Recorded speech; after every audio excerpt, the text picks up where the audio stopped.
ए bank वाले बाबू, इतके लॉकडाउन में ते कहाँ जात हस? बैंक के काम बर मैं फील्ड में निकलत हूँ।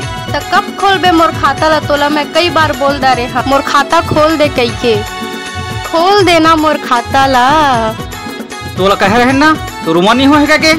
अब तो मैं 18 साल के हो गए हूँ, मोर खाता खोल देना। ए बैंक वाले बाबू थोकन सुन तो।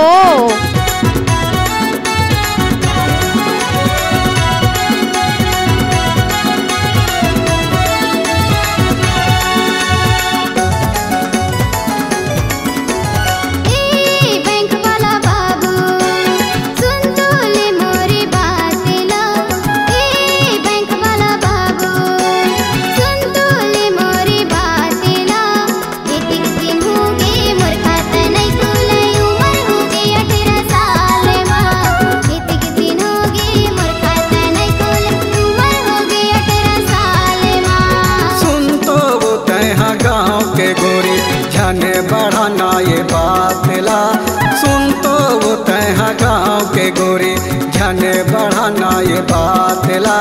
बैंक में तोर खाता खोलते हूँ घर के आबे का के जाँच ला। बैंक में तोर खाता खोलते हूँ घर के आबे का के जाँच ला।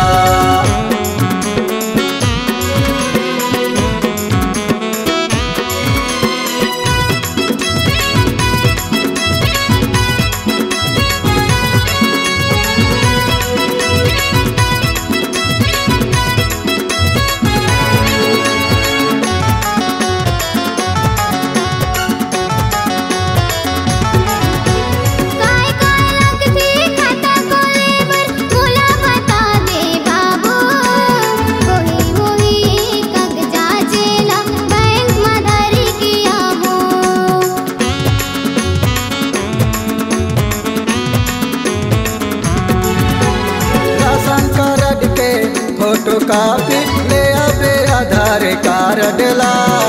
दूठन पासपोर्ट फोटो ले आबे आओ बताबे पता ला। दूठन तो पास फोटो ले आबे आओ बताबे पता ला।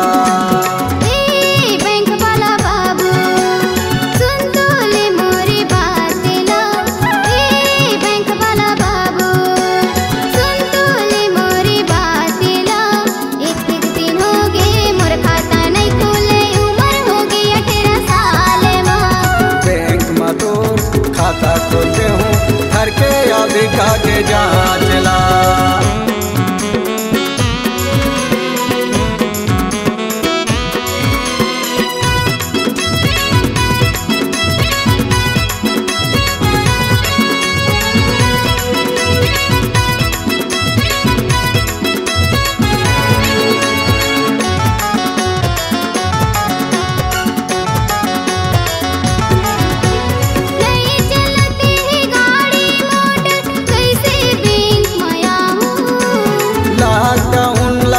खोलन देना तबे तो बैंक माया हो।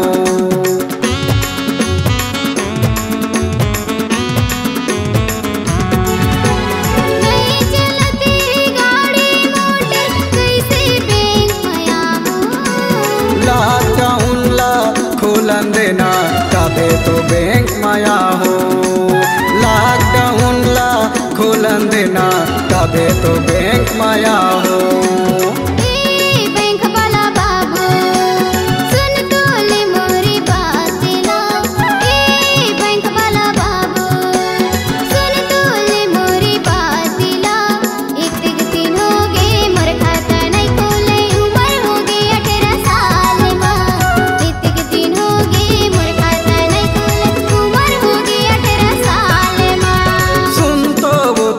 गाँव के गोरी झने बढ़ाना ये बात ला। सुन तो वो तैहा गाँव के गोरी झने बढ़ाना ये बात ला। बैंक में तोर खाता खोलते हूँ घर के आबे का के जाँच ला। बैंक में तोर खाता खोलते हूँ घर के आबे का के जाँच ला।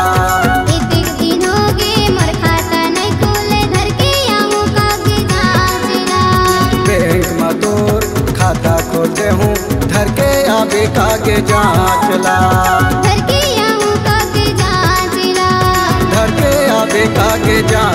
ला।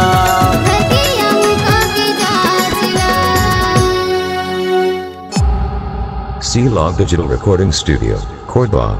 Contact number 9907119215.